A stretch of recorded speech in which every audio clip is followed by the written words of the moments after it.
evo kako smo i najavili, u današnjoj Čakuli na Jadranu čućemo što ovoga ljeta, a i inače organiziraju Mladi za mlade u Splitu. Naš gost je predsjednik koalicije Udruga mladih Split, popularna skraćenica KUM, Frane Perić. Lijepi pozdrav, dobrodošao. Frane po zanimanju geodetski tehničar, nezaposlen, otkad? Od diplome? Da. Dobro, kakvo je stanje, evo kratko, na Zavodu za zapošljavanje kad je tvoje zanimanje u pitanju? Kao i svako zanimanje u građevini, ljudi dobivaju otkaze, posla ima, ali se ne tražu se radnici i tako. Dobro, evo idemo za početak o koaliciji Udruga mladih, zapravo o kojim je udrugama riječ i s kojim ciljem je osnovan ovaj KUM, kao krovna udruga? Pa, koalicija Udruga mladih je nestranačka, znači nepolitička, nepristrana koalicija čije članice se zalažu za toleranciju, konsenzualno dogovaranje, neagresivno dogovaranje, znači transparentnost, međusobnu potporu. Osnovana je, nije bilo prostora, nije bilo kluba koji je gurao mlade, znači koji je imao, nije bilo nezavisne kulture i onda su inicijative pojedinih udruga prerasle u zajedničku organizaciju gdje su tražili da dobije se klub u kojemu bi mladi mogli imati kontinuiranu urbanu scenu.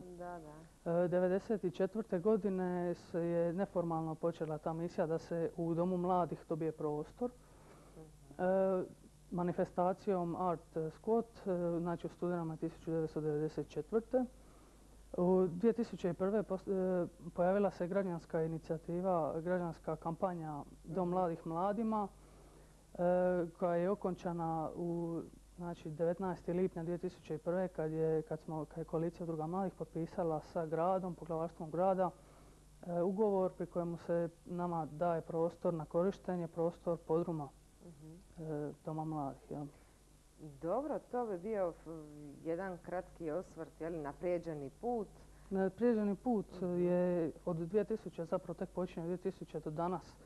On je u biti, možemo ga prikazati u vidu tisuće organizacija, onih programa, organiziranih programa za mlade, najviše koncerata, a potom i ostalih performansa, izložbi i sve što predstavlja nezavisnu kulturu. Volonterski sati su nebrojivi, možda kad bih usporedili sa satima i satnicama u student servisu u milijunima kuna.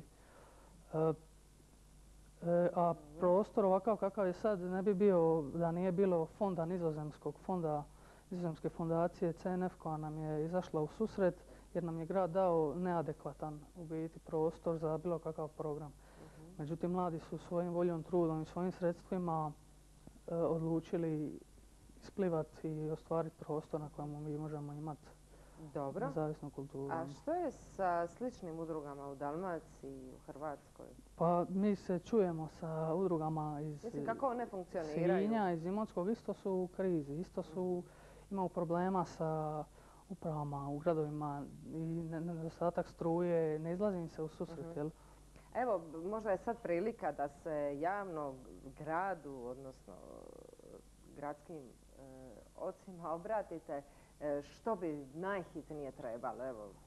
U pitanju koalicije Udruga mladih, Splita i vaše. što se tiče nas, nama bi trebala pomoć da se ubrza odgovor za potpisivanjem, produživanjem ovih ugovora i da nam izađu susret sa osiguranjem ovih tehničkih uvjeta koji su nam potrebni da nam klub radi kao klub.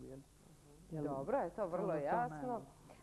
Evo idemo kratko ovo ljetna događanje. Što će se? KUM kao i svake godine, znači kocka ona ne radi ljeti, međutim ulete ili bendovi koji su na turneji, mi imamo spavaonice, mi imamo kuhinje, pa mi omogućimo da besplatno prenoće, jedu i sviraju s nama. Tako da ćemo ljeta u 7. mjesec imati dvije manifestacije, znači 22. i 23.7.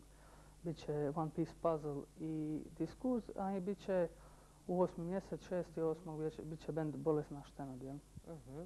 U planovima za 2011. navedene su aktivnosti koje nemaju, da tako kažemo, rok trajanja. Zapravo bi trebale biti stalne aktivnosti. Evo, što bi to onako bilo u nekoj osnovnoj podjeli? Pa recimo jačanje subkulture i kulture mladih, borba protiv znači droge, kriminala i alkohola i ne znam, promicanje civilnog društva. A naši ciljevi su nastaviti programe, nastaviti projekte koje smo dobili, po kojima radimo. Mi smo se sredili, mi imamo znači od 9. mjeseca pun program kojega ćemo izbaciti pred kraj 8. Imamo i za 10. mjesec, tako da ćemo, bit će u klubu Kocka, bit će Dobro. Dosta programa. Evo, za kraj razgovora informacija za sve mlade koji se žele angažirati u udrugama mladih. Gdje, kada, kome se javiti, na koji način se uključiti? Da, znači, vrata Kuma su otvorena za sve pojedince, udruge i institucije koje su spremne pomoći mladima. Naravno, mi zadržavamo pravo odbiti ako promiču netrpeljivost prema bilo kakvoj nacionalnoj, vjerskoj, spolnoj, seksualnoj orijentacijskoj pripadnosti. Samo se treba obratiti na Facebooku ili ako znaju nekoga iz neke udruge. Koalicija kao koalicija nema članove pojedince, a ona ima znači članove koje su udruge. Ali mi imamo oko 2000 članova koji nas prate, koji dolaze na manifestacije, na koncerte, koji stoje iza nas bez obzira kakvu potporu imamo ili od grada ili od županije ili od država. Dobro, evo, budući da imamo još minutu, dvije prije nego se pozdravimo, možda da evo iskoristimo za ono što je i najvažnije, a to su ovi najosnovniji uvjeti koji vam trebaju za nastavak rada, pa evo da još jednom uputimo apel gradu i županiji. Da, znači, molimo grad da nam izađe u susret, da nam osigura tehničke uvjete koji su nam potrebni da ponovo funkcioniramo kao klub mladih ili disko klub, a ne kao prostorije udruga. Evo, kratko, jasno, ja se nadam da će biti razumijevanja u gradu i u županiji. Frane, svako dobro. Hvala vama na pozivu. I puno uspjeha dalje. Hvala također. Mi smo evo na samom kraju. Što se tiče Čakule, slijedi nam nešto duži propagandni blok. Nakon toga naša odjavna špica. Svakako ostanite uz naš program. U 17:30 slijede naše vijesti kao i obično. A već sutra smo ponovo s vama o još jednoj Čakuli na Jadranu. Naravno u 16:30. Lijep pozdrav.